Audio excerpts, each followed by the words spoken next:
this is how many offensive players are getting $10 million annual per year salaries on the playoff teams. So the Eagles and Chiefs have 5 offensive players, $10 million or better. The Bengals have 2. Now that's because Jamar Chase and Joe Burrow are still on their rookie deal. 49ers have 4.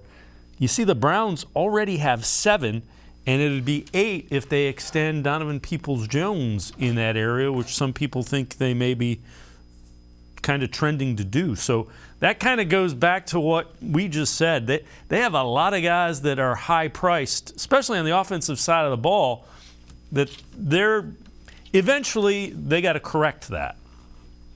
Mm-hmm. This is why I don't think they could keep another center or anything like that, right? They got to figure out, because I think the mark you want to be at is where Kansas City is at. Kansas City is at 5, maybe 6 at the most, but they got to be at 5 or 6. And they got to figure out how they're going to get there. And it's probably going to take,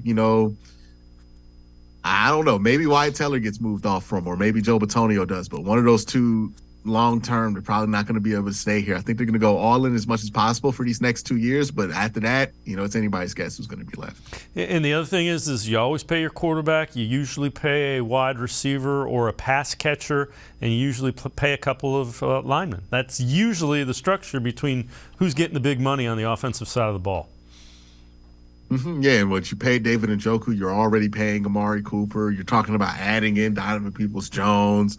I don't know if Donovan gets that extension with Cleveland, to be honest with everybody, because I look at somebody like David Bell and kind of the same mold as a Donovan Peoples-Jones, but they feel like might be more talented than a Donovan Peoples-Jones. So you look at what this team does, and it's what other teams around the league do. Pittsburgh, Baltimore, they all do it. If you want to see who's going to get extended, who doesn't, look at who they've been drafting, and that tells you everything, right? They've been wanting to get a tackle for a while, right? So that tells you that one of those tackle positions they want to get cheaper.